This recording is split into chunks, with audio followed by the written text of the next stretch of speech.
Welcome to the Wild Conversation, where human being and human doing converge, reshaping the world of leadership, culture, and performance.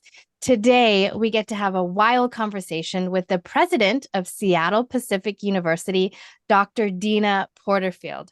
She joined SPU in 2023 as the 12th president. President Porterfield has more than 35 years of experience in Christian higher education and spent more than 2 decades of her career at her alma mater, Azusa Pacific University. Before becoming a president, she had experience leading across so many of the functional areas of the university, including admissions, enrollment, and people and organizational development. She has a PhD in organizational leadership, an area close to our hearts at Wild Leaders. And she and her husband, Doug, have been married for 33 years. They have 2 married daughters and 5 grandchildren. Dr. Porterfield, thank you for being with us today. Thank you. Thank you. I do want to correct an EDD, not a PhD. Okay. It matters to some listeners. So I just want to get that right there. Yep. Thank you. Okay. An EDD. Got it. Yes. We are really excited for this conversation together today. We have this, we told you we'd have a surprise. We have this deck of wild cards that are developmentally focused. So we invite, you go. Let's play a round of wild cards together.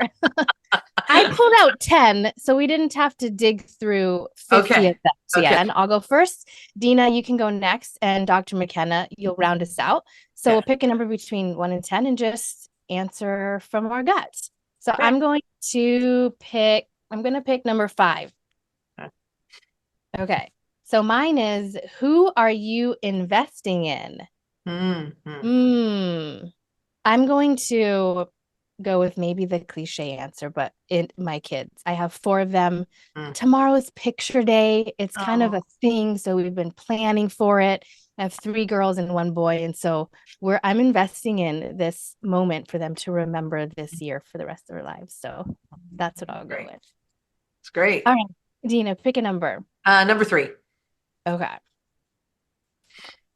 What is the conversation you wish someone would have with you that you could have with someone else? That you don't have to have it all figured out. That's good. That's so good. Yeah. That is a good conversation. Okay. I'll pick I'll go with 1 again. Okay. 1. Are you becoming more introverted or extroverted with age? Probably more introverted, I would say. Realizing that, there's a certain part of you that I think that just kind of happens a little bit, but I feel a sense of needing more time to myself than I used to. People that know me know that I become more introverted as the day goes on. That's probably the more interesting question. So after about 3:30, I really just want to be just alone. We don't schedule anything for you. Yeah. It's like, unless I could totally be myself. So that would be my answer at this point. I love that. Yeah. Thank you for going there. Yeah. Oh, Dr. Porterfield. Yes. Deana, I was really excited for this conversation, and it just been so grateful for your friendship over the years. And so I have a starting question that is on my mind. What is the day in the life of a university president? And let me give you just a little bit of story and context. What does the day of a university president look like? And one of the reasons that I ask is because, I grew up as the son of a university president, and I honestly sometimes did not know what my dad actually did.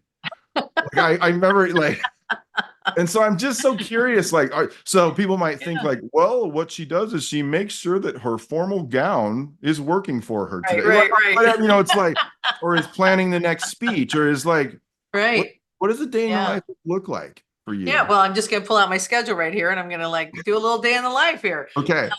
So let me just say this. Your life can be full, like any leader, any person, as full as you will allow it to be. So if I allowed my schedule to start at 7 a.m. and go till 9 p.m. with an event every day, 7 days a week, I could do that. So I put a few parameters around it. So in general, I'm just going to talk about this. So this isn't every day, but I'll give you a few things. So I start the day, I try to do some what I call personal reflection and self-care. So that's whether that's meeting somebody to walk, my devotions, making sure that I've had a good night's sleep, those pieces. And then I start the day. And I actually start the day and try to get a little scope on what's happening for the day, what's the focus. But the day can range from intense meetings around budgets, and then literally the next hour, an interview. The next hour could be a donor lunch, someone that I need to actually ask somebody to support the institution if they'd be willing to give resources to do that. Then it could be meetings in the afternoons. This evening, we're doing a student leader kickoff event for our student leaders for this new year. So I'll be at that this evening, commissioning them and giving them a word of encouragement. And somewhere in all of that, you're also preparing for things you're speaking at. So I'll be speaking at the First Free Methodist Church on Sunday as part of orientation weekend. I will be the preacher for Sunday morning. And so in all that, you're finalizing your notes and making sure that's all taken care of, responding. And then there's, of course, email and all that stuff that's in there too. So, I mean, I would say it's like all over the place. I mean, and so the key to being successful at the end of the day and feeling like, okay, I've done what I needed to do is honestly, I measure it by my ability to shift gears and to get the energy I need for the donor and the seriousness of the deeper conversations of tough decisions all at the same time. So how do I balance between that and make sure that I'm giving everybody that I'm with the focus and the commitment to that conversation that's needed? What is your process for preparing a moment to project vision? Like, how do you prepare either a speech, or what does that look like for you? Because what I've realized is people have all kinds of different ways they do that. Yeah. What is your thing? Yeah. So, and you have overarching pieces that are always consistent, but you modify them for the different groups you're speaking with, right? I'm talking to students. I want to get them energized about the year and where we're headed. I'm talking to a donor. They want to see long-term what their investment will do. But it's all got to kind of encapsulate in a vision. And so that evolves, especially being a new president, you're trying to get your arms around who we are and what that looks like. So the technical thing is you move through a strategic planning process, you get input from your community, right? You're looking at it, but as a president, you've kind of got to go above and beyond that. So when I'm preparing for a meeting, I review some of the top level pieces of our strategic plan, of the components of the vision of where we're headed. And I really kind of have 2 to 3 bullets is what I kind of go in with, especially targeted towards what that donor is passionate about, right? I'm new, so I'm trying to figure out most of the time, just getting to know people. Why do they love SPU? Why have they given in the past? Why might they give again in the future? And what are their concerns, right? Why are they hesitant, or why are they wanting to meet? And so in some ways it's easier your first year because everybody just wants to meet and you just get to listen, and hear what it is. But now we're at a place where we're starting to look to the future, what we call SPU 140.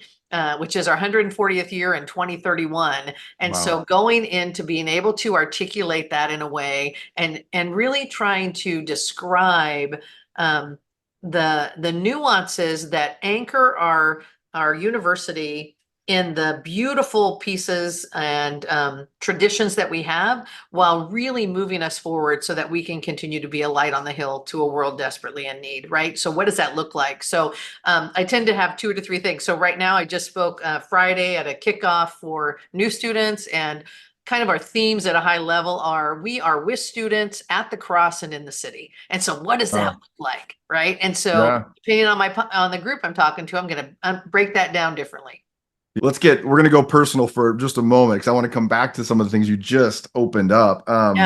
So one of the things that most of our listeners don't know is that, and this is going to sound really weird, but that I lived in the house that President Porterfield and her husband Doug live in. So my dad was the president at Seattle Pacific from 1968 to 1982. So my formative years of life, my first 14 years of life.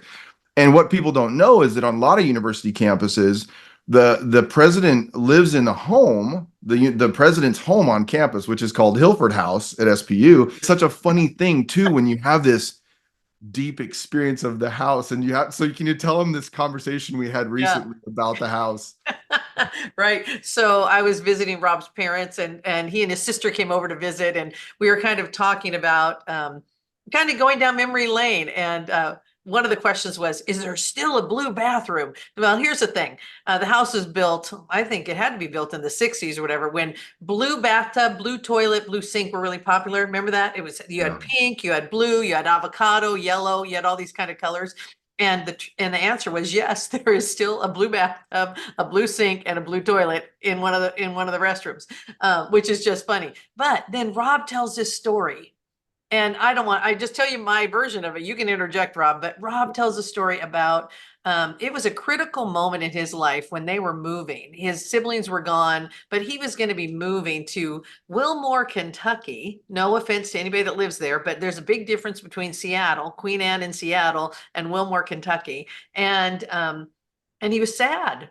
And there was this little door, kind of not closet, but like door that opened up into some pipes. And he left a note in that storage area and mentioned it to us. So we went home and we looked for that little box and those pipes behind it, behind the door. And we found the pipes. We didn't find the note. Somebody took the note from whatever year that was, but we did find the pipes and took a picture and sent it to Rob on his cell phone, because he just thought, how fun is this? And those are I just think those are fun things about living in the same house that you have. And for those that don't know this, one of the reasons that's also an important connective piece of like the story of Wild Leaders is that, in the 70s, especially I always describe Deana, our dinner table conversations as kind of a quasi boardroom, where it was one of the few places where my parents could be completely transparent. And people didn't understand that you get into that role if you've never been in that role. And especially if you grew up within a system that's even larger than the university, related to a church or something else, Right. where people who were your friends now also report to you. And it creates interesting dynamics, and it still does today. And so I think a lot of the concept of whole and intentional leader development was me trying. A leader said this to me recently. He said, you spent your whole career trying to rebuild that dinner table for other leaders, so that people could have that sense of a place where they could describe their whole story, with confidentiality, but with as much transparency as that they could share at that time. Because speaking of those leaders that you've created that dining room table for, we've used Dr. McKenna's book, Composed, with leaders across the country in this moment as they're leading their teams. And we know that you've used it in your classrooms in the past. And we've heard for decades from the leaders that Dr. McKenna's worked with about their leading under pressure moments and how this book Composed has impacted them. But we'd love to talk a little bit about how students receive that idea of leading well under pressure when you went through. And also, you're the president. Why did you create time to continue teaching on top of all your responsibilities and your schedule that you just went through with us? I think people might be surprised to hear that you are still teaching a class. Yes, I'm not doing that right now at Seattle Pacific, but after I was settled in at Roberts Wesleyan University, actually a sister school to SPU, I was approached and asked by the director of the honors program if I would co-teach one of the courses, the opening course for the honors program. And it was a program that was around academic rigor and within the discipline, but also leadership. It was a combination. And so it was all juniors that were in a 2-year program, and we started the program and we started with a different book. And at the end of that quarter or semester, the students did a review and we had an open dialogue. What did you like? What didn't you like? Tell us, because we're shaping this. And they said, that's a wonderful book, but we're not working yet. And that it was like, I won't name the book, but it was a top leadership book, and that I had used in my own doctoral program. We thought we're going to use the best of the best at the high level research.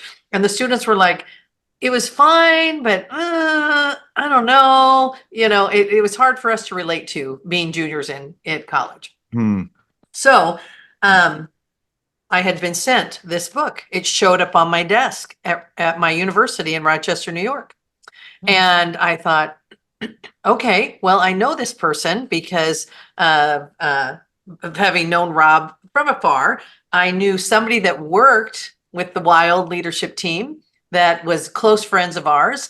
And so got all connected and started reading a little bit about it. And when I got this book, I thought, this is exactly it. This is the right book for college students who are wrestling with leadership, trying to figure out what it means, trying to figure out and understand who God created them to be, and how to use those gifts in a way that would propel them forward and make a difference in society. So that's why I picked the book. And thank you, it is not crazy overwhelming in size. And so I love the discussion questions at the end. We would have students write and journal on those. I love the visual images, but really just the simplicity of the stories to really reflect on yourself and then figure out how that pertains in your life as a leader and as a person.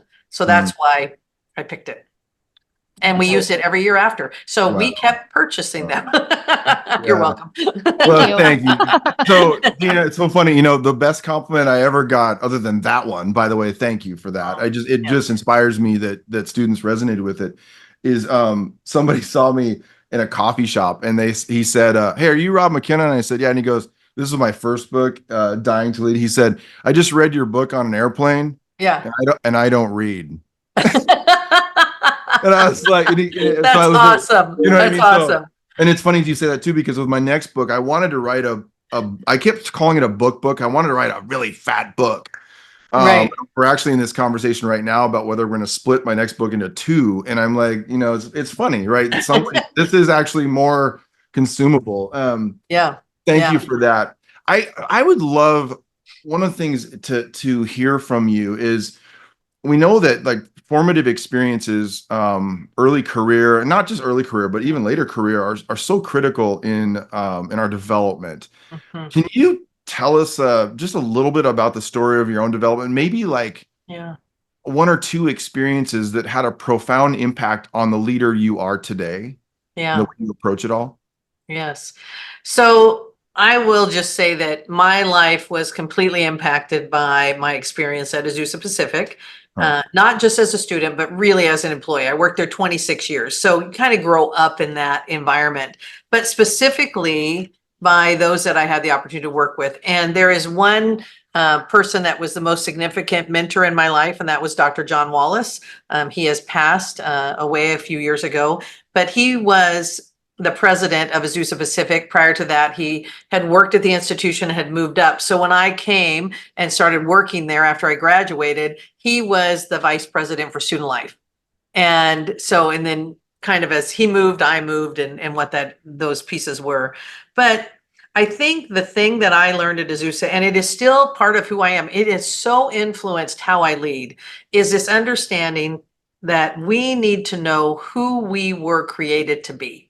So to understand who God created us to be, we have to use the tools that we have available to us to figure that out. And that was something that I learned in my work and in my employment at Azusa Pacific, and through John as my mentor. So he did these crazy things. Someday I will write a book, and it'll probably be about this big, and it'll be full of what I call Johnisms. And I'll just share a few of them with you because I think they're really important. And they really changed my life. I think back to, I was a new director. I'd been at Azusa Pacific for about 5 years working there. And I had become the director of undergraduate admissions, and he invited me to the table of other leaders on campus. And he gave me voice there. And he said, "Deana, I'm going to have you join this group because you have things to learn and there's things you can contribute. And this will be a great opportunity for you." Now, I have done every assessment that you can do. You want to know what color I am, what animal I am, what Myers-Briggs I am, what strengths I have, what Enneagram, I can tell you because I've done it all, right? I mean, I've done it all. And so one of the things that I've learned about myself over time is that I'm an extroverted person. Shocker, right? And I now have some names for it, but I also have belief as my top strength on the Strength Finder. So the thing about belief is you are all in or you're not in at all. So your eyes are big, you lean in, your voice gets louder, and you're always kind of selling this thing, and I have woo. So I'm always selling this thing I believe. Well, at the time, I didn't understand all of that about myself. I just knew that I felt strongly about things. And we were in a meeting, and I don't remember what the meeting was, to be really honest with you. And I was asked my opinion, and somebody else gave their opinion, and I didn't agree with it. And I let them know that I didn't agree with it in the meeting. I didn't monitor myself. I didn't go to the balcony and look down. I didn't remove myself from the situation. I just expressed myself. Now, again, I don't remember this at all, but I must have leaned in, big eyes, just like, lean in, big eyes. Oh my gosh. And you could see that, and had a very strong opinion. And the next time I was meeting with John, he said, Deana, you were in this meeting and you didn't agree with everybody, what they were saying, but do you know how you approached it? And I said, no, I don't know how I approached it. I just gave my opinion. And he said, you gave it really strongly and in a way that didn't honor he didn't use these words, but you didn't honor the other person. And he made this statement and he said, Deana, no one deserves to be thrown up on. Building trust in your business starts with being able to measure it so that you can create a pathway for change. Our Wild Trust Index measures the drivers of trust at the personal, team, and organizational levels. We are building the largest database on the drivers of trust inside of organizations. This survey will inform growth imperatives and the necessary organizational change needed to fuel that growth. For more information, visit wildleaders.org, click on the Wild Trust platform, and get started with the Wild Trust Index today. So you think like, wow, what is that? Wow, ouch, right? And what do you mean? He goes, yeah, he said, you were so passionate and didn't manage yourself in that conversation that you actually left residue on other people from that conversation. So here's the thing. People go, ouch, and I think, thank you, John Wallace. Thank you for saying that to me. Thank you for saying the hard thing. Now, I probably didn't like it at the moment, but I remember coming back, and that'll be the title of my book, by the way. Nobody steal it. No one deserves to be thrown up on in other leadership lessons. Yeah, I love it. But it's this moment of, if we don't understand ourselves well enough, we don't know how to go into a conversation that is inviting and puts topics on the center of the table and invites other people into it, whether it's difficult or positive. And it was the best lesson he could have taught me early on in my career. So it's funny because later in my career, people would say to me, we can't tell if you're upset. Can you please get upset a little bit more? Like, we can't tell if you're upset. Well, it's because I learned how to go to the balcony, how to look down on the situation. Now, it doesn't mean I don't get intense and I'm not extroverted, but when you learn a lesson like that from somebody that you value and that you admire, and you take it to heart, you end up incorporating it into your life in a way that hopefully is positive. So that's one. No one deserves to be thrown up on. The second is, I had a boss at one point that I wasn't agreeing with. See the theme here? So I didn't agree with. I didn't think she was doing the right thing. And I had spoken to someone else at the university that I trusted and that was in another leadership position. I said, you know what, I think I need to leave. I don't think I can do this anymore. And that person told John. And John called me into the office and he said, I hear you're not happy. I hear you might be leaving. And I said, well, I'm just trying to figure this whole thing out. And he said, here's what we're going to do. Now, I reported to the person that reported to him. I didn't report directly to him. And he said, I have talked to your supervisor. And I would like to meet with you once a month. And I'm going to share everything we talk about with your supervisor. Wow. I just want to be really clear. But here's what we're going to do. We're going to take one topic, not the 10 that you just spouted off, one of the 10, one of the things you're complaining about. And here's what I want you to do. I want you to go away and I want you to write this situation. And your job is to figure out how to have the right kind of conversation with your boss. And so you're going to write down, here's what I ask, here's what I say, here's what she could say, here's what I could say, blah, blah, blah. And he goes, and I want you to write it down and then I want you to do it.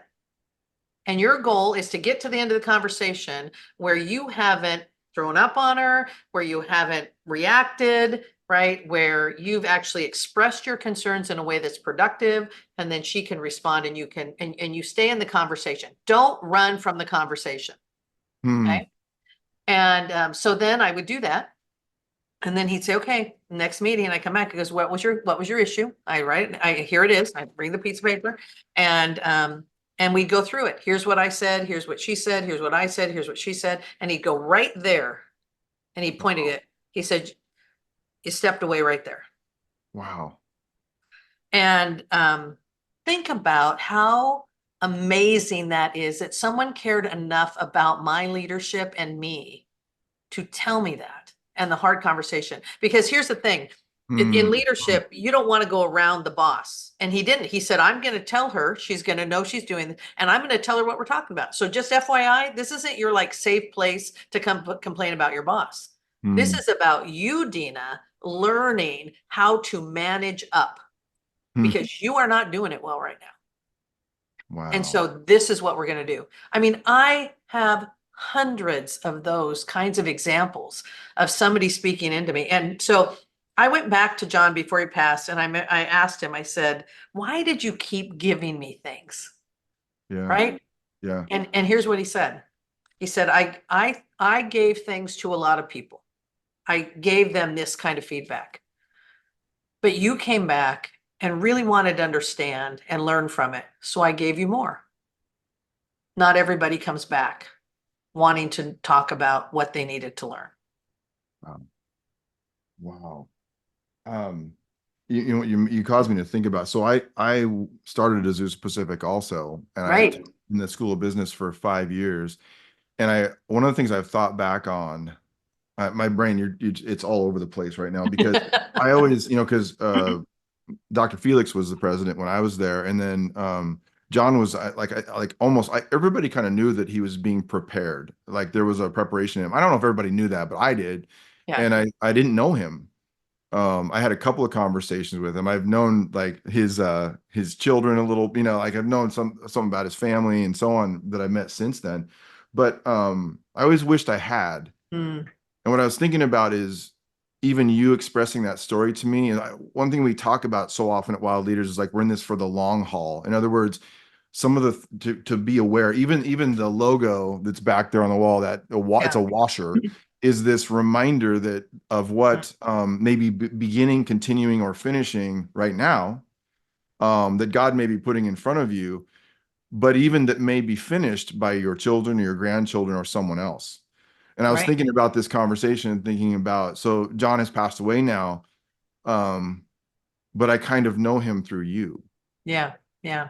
Is a powerful thing. And the other thing about that was making me think about what's in Compose and some of our research on conviction that I would also love for people to also hear in your story, because it doesn't need adding on to, but it was where my mind went, was that the definition of conviction is really an interesting definition, because I think words matter. So I'm like, what does this really mean? And it means like in its Greek like roots, it actually means to cross-examine. Mm-hmm. And it was interesting. So I say to people, like, opinions are not convictions because they haven't been cross-examined yet. And he was willing to cross-examine you. Yeah. Yeah. And the other side of that is you were, and as I've always experienced you, developmentally ready to continue to learn. Right. And it's like, those are the kinds of leaders I want to follow. I'll never forget, my dad came to my class at Azusa Pacific, and he's like, he's been a college president all these years and all that. And he's sitting in my class, and I will never forget the moment. I was a 25-year-old professor, and he started taking notes. And I thought, I have no business. But anyway, I'm so, there's so much in that story for our listeners, and I'm so appreciate. But here's the thing, not everybody is open. That was the point of the last part of the conversation. We said not everybody's open, right? So we didn't go back again. And I mean, I'm sure there were a lot of people that wanted him to mentor into them. But if you're not open to self-reflect and own the things that are yours, it is not going to work. Yeah. It is not going to work. And you can be a great leader, even if you don't do that. I mean, this isn't about, but will you be an impactful leader?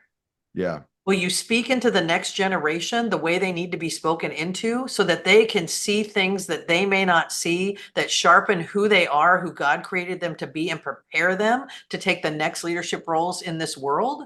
Yeah. I mean, that is, when I went to Roberts Wesleyan, they would say, "Oh, you're trying to make us Azusa Pacific." And I remember one time just saying, "I'm not trying to make Roberts Azusa Pacific. I'm not trying to make Seattle Pacific Roberts or Azusa Pacific." But in my being, I have been shaped by those cultures and those communities, and I take that with me wherever I go. Mm-hmm. So why do I come to Seattle Pacific? What do I come here with? Hopefully all the things I learned at Azusa and everything that I learned at Roberts, right? All those things together, hopefully to make me a better leader, shape who I am as a person, help me reflect God in a better way. All of those things matter. But to have so somebody says to you, no one deserves to be thrown up on. I mean, that's pretty rough. Yeah. Right? Yeah. Your willingness to do the work and somebody say, you blew it right there. And I remember in one of those conversations, he said, Deana, just put the shovel down and stop digging the hole. Just put the shovel down. And then, I remember like, I don't have a shovel, like, whatever. Yeah. And then I come back because I reflected on it and I thought, you know what? It's not enough to just put the shovel down. I got to get out of the hole. Yeah. I gotta climb back out of the hole I dug. Yeah. Right. I mean, and so what was that? What was the hole? The hole was my judgment on another leader who had different gifts than I had. Yeah. Right. Yeah. So I'm gonna tell you one more. So you're opening me up here. So I'm a junior or a senior at Azusa Pacific. I'm a music major, and I'm leading a small group, or a senior, junior, whatever year. Anyway, I'm leading a small group. Actually, cut that. I'm going to go back. I'm a junior at Azusa Pacific, and I'm the piano player for a small group for the summer, and we're traveling around. And I had been doing a number of small groups up till this point, but I got the camp group, and I was the piano player. And the leader of that group that year was more of a rocker. And so he's like, I'm not into the regular piano. I want you to be on the keyboard, even if we're in a church. And he just had all these things he was making me do that I didn't like. Shocker, right? Again, I really am a good, nice person, but like, it's not like I didn't like it. So, I had this strong opinion. And I'm embarrassed to say this, but we got to the end of the summer and I sat him down and I told him all the things he did wrong as a leader. And then the next year I was given the leadership opportunity my senior year to lead a group vocally and had a piano player. And, I'll never forget, we were standing and singing at the Magic Lamp in Upland, California for Pomona First Baptist Christmas party or something. And I was talking to the group and directing. And at one point, one of the members said, are we going to carry over that? Are we going to stop? And it got really mad and she walked out. And I reflected on it and I got thinking about the challenges of leadership that I was having my senior year. And here's what I learned. Everything that you see in somebody else are your strengths. So when you get in the leadership position, the things you fill out, the things you work on come from the giftings of which God gave you. The things you are pointing out in somebody else are your gifts. They have different gifts and moments of time in their leadership that they are there for a reason. And what I didn't do my junior year, when I sat that poor director down, my friend, and told him all the things that he had done wrong, I didn't see his gifting. I only saw his deficits, which were my strengths. Right? Yeah. So I have never forgotten that. That was in college. I have never forgotten that. So I come in to any setting as a new leader, and it drives people nuts. They want me to say what somebody else did wrong. And my answer is people make the best decisions they can in the moment. They make the best judgment calls they can in the moment, because that is what leadership is, making judgment calls. There's no right answers most of the time. You're making the best judgment you can. And they made the best decisions based on their giftings that they could in that moment. So I don't want to judge that, Because now, do I see a lot of things that need to be fixed? Yeah, because they're my strengths. And we're going to fix those things. But that is not a judgment on somebody else that had a different set of gifts and how they led. And that's hard to do when you come in new to an organization and things are challenging, because it's helpful to people if you join that this is their fault thing. But I work really hard not to do that. Doesn't mean I'm perfect at it, but because, there's days I'm like, I wish I didn't have to deal with this. But for the most part, you have to say the things you see are because they're the gifts that God placed in you and the gifts of your leadership. And everybody has a gift of some sort of leadership. And the goal is to match that with the need at the right time. That's good. Just the research around this and how and it does relate to what Wild Leaders is doing. That's very different than what people have experienced. Is that you described it, as I see my strengths all over you, and it's and here's what's fascinating about the whole leadership. It's why you can't write a book that's the 5 principles of leadership and it works for everybody. And that's why I'm not good at writing that book, even though some people want that. Is that we do know from the research that there are certain, like if you think about a gymnasium, where we know that there are certain muscle groups you have to work, and it's not rocket science to figure out those things. Like you've got the back of your arm and the front of your arm. You've got, your pecs and your back. People and this is why people work out the front of the legs and your back of your legs. And we know that there's general things, but when you go into the gym, we all have different developmental needs. And so the different parts we may work, and there's nuance within those parts. And this is what is so counter, and it shouldn't be. It's just leaning into a simple truth, is that there are general principles, but the way that those principles work themselves out in the life of an individual leader are nuanced. And it's what makes it amazing, is like, even for me to say I'm introverted or extroverted, can you imagine the story that every person has around that? Let me tell you the time of day where it hits me. Right. So I just, for anybody that wants to know, it's really interesting. It's why we built tools with both profiles, and you do get some of that profiling because people do like boxes. Yeah. But without the qualitative narrative, it's just not as rich. And so I'm so grateful for the way you described that. So, I wanted to, I want to just add to that though. I mean, and that is, whether you're new to leadership or been leading for a number of years, again, one of the things embedded in me from my mentor is that you never arrive. You never arrive. I mean, I'm not going to check off the box that said I figured it all out. As a matter of fact, when I got to the place where I was not reacting as much, right, from that mentorship, all of a sudden I had my team saying, we need to know when you're not happy with us too. We can't tell. So again, you're always finding the narrative of where it is that you're at too, right? And knowing yourself well enough. That, I mean, I just cannot underscore that. I did my doctorate later in life and went right into a program where we had to understand ourselves, because the theory was you can't lead a team if you can't lead yourself. And then you can't lead an organization if you can't lead a team, kind of this concentric circle model. And so we spent a whole year just leading ourselves. And what does that mean? And if you don't own the part of leadership that is you, all the good and all the bad, and be able to, and have an opportunity to reflect on it, whether that's through a book like Compose, the questions that are in the card deck. If you aren't able to do that, that would be my first challenge to anybody. Get in a space, take the cards, and every day ask yourself a question and figure out how to open yourself up in a way that really starts to reflect on who you are, who God created you to be. Who God created you to be. And the last thing I'll just say is, if it was all figured out, we wouldn't have millions of leadership books out there. There would be one. But there's not. There's a new book every hour. Yeah. Oh, there's so many places to go. I wanted to talk just about Seattle Pacific for just a moment. And I know you have a deep heart for the legacy and the institution and the purpose for which it even exists in the first place.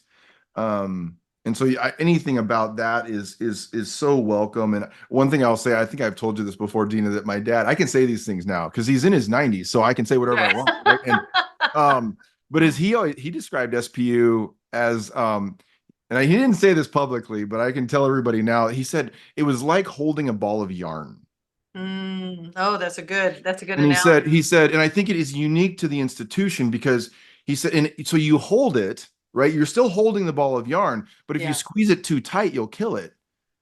You'll yeah, destroy it. And so you had to like hold it. So you're still yeah, leading it, but you're also letting it be. And I think for people that don't know, one of the tremendous strengths for me as a longtime professor there and a child of the place, and I coached the tennis team. Like I have weird connections. You know, yeah, I went yeah, to graduate school there too at one point. And I think one of the things that I've always appreciated is the word ecumenical is for yeah. some people that sounds way too academic or, Mhm.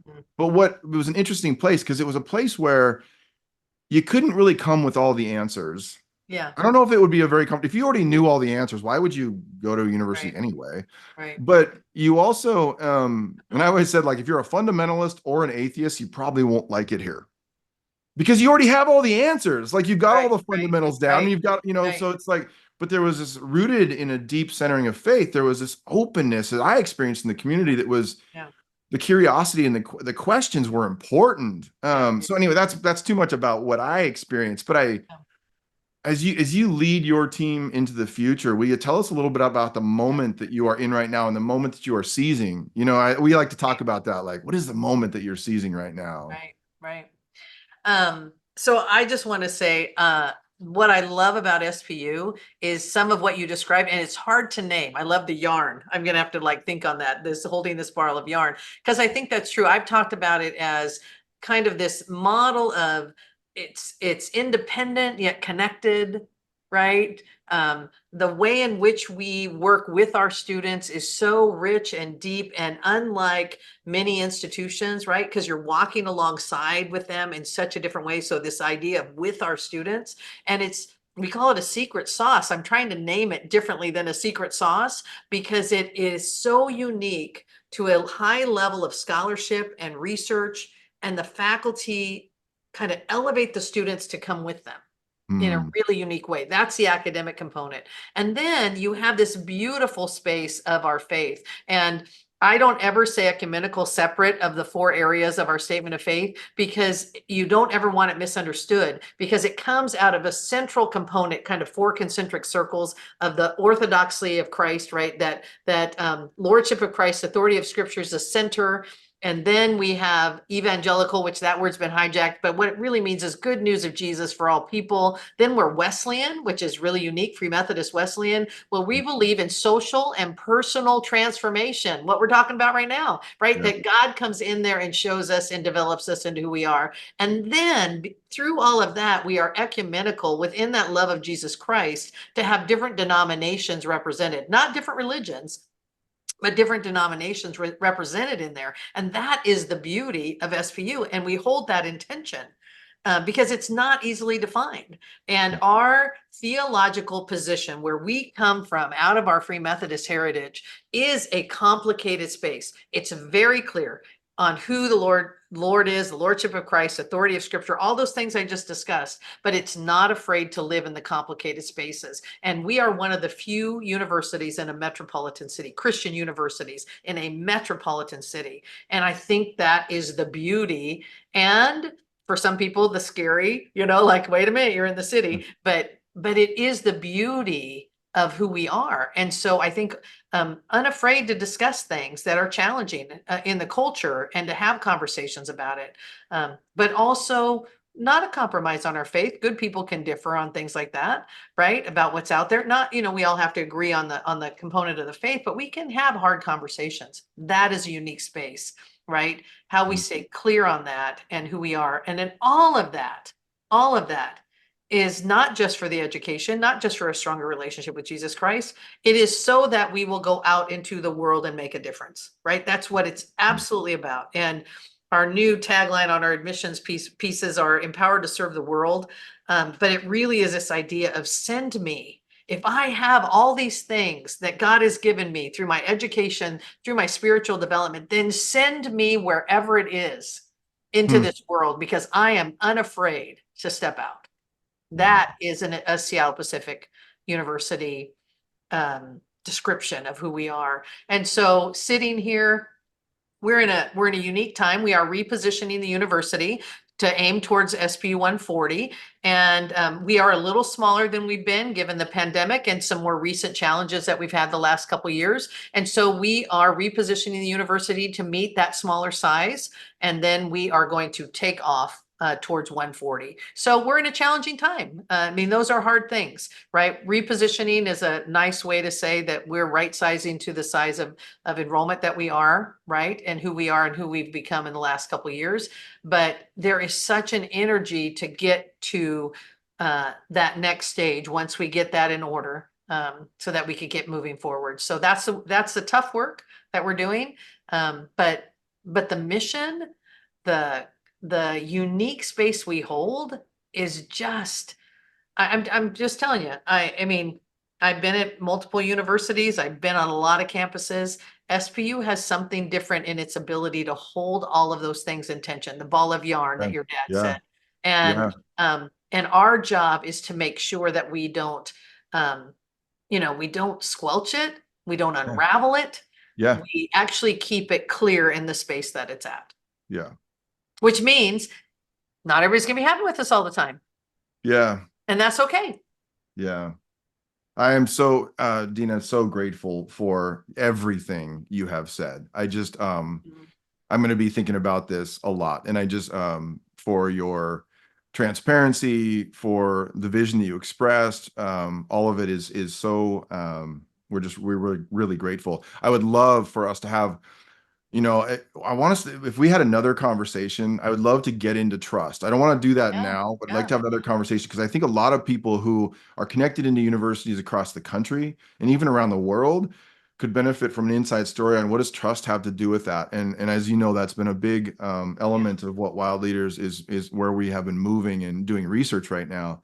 So it'd be really cool to be able to talk about that as well. But I'm just, this is such a powerful conversation. Sab, we got a couple more things, right? Yeah, thank you so much. Such a rich conversation. So much to take away from your wisdom and experience. I appreciate it so much. A couple things. We want the listeners to know what is the best way for them to connect with you and the work that's happening at Seattle Pacific University. Yes. So spu.edu is our website, right? That's where you can go. And then the Office of the President is president@spu.edu. And if there's anything that, people want to know, and sometimes I use my team to help answer those questions, depending on what it is people are looking for, just so everybody's aware. And so that'll funnel into the Office of the President, and the team works on that. And hopefully we can get connected and get you what you need. Yeah, great. And one last wild question. Are you in a season of accepting yourself or changing yourself? Can I be both? Yeah, you can be. Both. I think both. I'm in a season. I'm going to give a little answer. My time at SPU this year and 4 months is a time of deepening my faith in a new way of fully saying, Lord, I fully trust you. Because I'm kind of a works person. I like my lists and my checkoffs and all those pieces. And so what does it mean to fully lean in? Hands open, palms up. And I've always described it that way, but there is a new season for me of truly saying God is faithful no matter what. And I believe him to be faithful. And I've always trusted him to be faithful, but no matter the circumstances, he is faithful. Thank you so much. We look forward to another conversation together. Yeah. Thank so you. Good. Thank you. Thank you for listening to this Wild Conversation podcast. For more information, visit wildleaders.org, click on the Wild Trust platform, and get started with the Wild Trust Index today.